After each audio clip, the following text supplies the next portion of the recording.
আমার দাদা মানে যেখানে ভর্তি ছিল সেগুলো শেয়ার করেছিলাম। তারপরে নিয়ে চলে গেছিলো মালিকতলা, কলকাতা মালিকতলা নিয়ে চলে গেছিলো, সেটা বড় নার্সিংহোম। ওখানে গিয়ে ধরা পড়লো মাথার একটুখানি সমস্যা দেখা দিয়েছে। দিয়ে তারপরে ওখান থেকে মানে ওখানে মালিকতলা, যে কলকাতা মালিকতলা, সেখানে রাখলো না।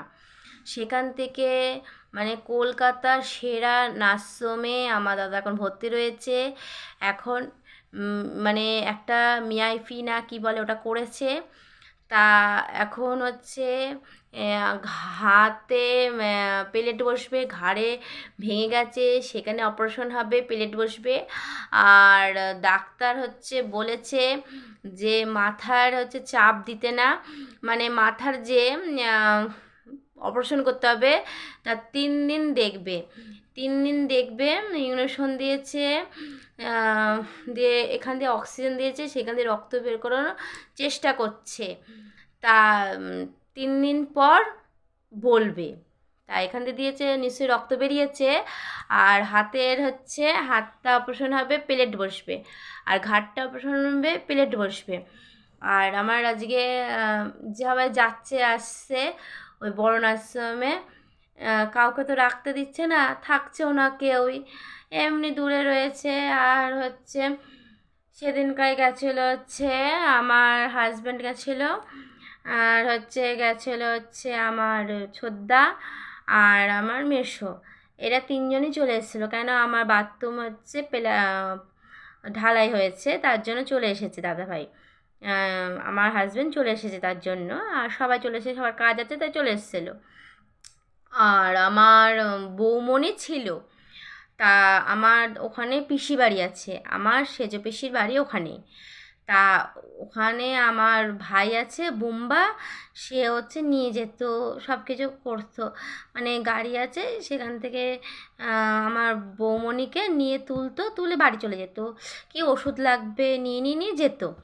তা সেই আমার ভাইয়েরও কাজ পড়ে গেছে দীঘায়, কাজ পড়ে গেছে। তা ও একা পড়ে গেছে, তার জন্য কোনো মানে ও তো কলকাতা কিছু চেনে না, তার জন্য আর ওর ছোটো একটা বেবিও আছে, তার জন্য ওর মেয়েটাও ভিডিও কল করলে কাঁদে, তাই বলে দুদিনের জন্য ঘুরে আসি। আর হচ্ছে আমার মা গেছে, আমার মা গেছে পরশু দিন গিয়ে দেখেছিল ইমাইরিক না কী বলে ওটা করেছে, ঘুমের ইঞ্জেকশন দিয়েছিল, ঘুমের ইঞ্জেকশন দিয়ে ওকে হচ্ছে কিছুই জানে না, ঘুমের ইঞ্জেকশন দিয়ে, নাহলে তোকে নিয়ে যাওয়া যাবে না, ঘুমের ইঞ্জেকশন দিয়েছিল। তারপরে আজকে জ্ঞান এসেছে, বললো আগের থেকে একটুখানি, ডাক্তার বললো আজকের থেকে একটু ভালো আছে। আজকে তো রবিবার, সানডে, আজকে ডাক্তার কিছু বলেনি, আগামীকাল বলবে। আর হচ্ছে এইখানটার মধ্যে না যে রক্ত যে স্লিপটা আছে, এই যে এই আঙ্গুলগুলোতে দিয়েছে, তা আমার দাদার বড় বড় আঙ্গুল বলে আঙ্গুলের মুঠ করে খুলে ফেলছে, তার জন্য ওকে না এইটুকুর মধ্যে তুলো দিয়ে বেঁধে রেখে দিয়েছে। তা সবাই মানে আমার বাবা আর মা গেছে, তা পরশুদিন গেছে, আজকে চলে আসছে, বৌমণিকে নিয়ে চলে আসছে।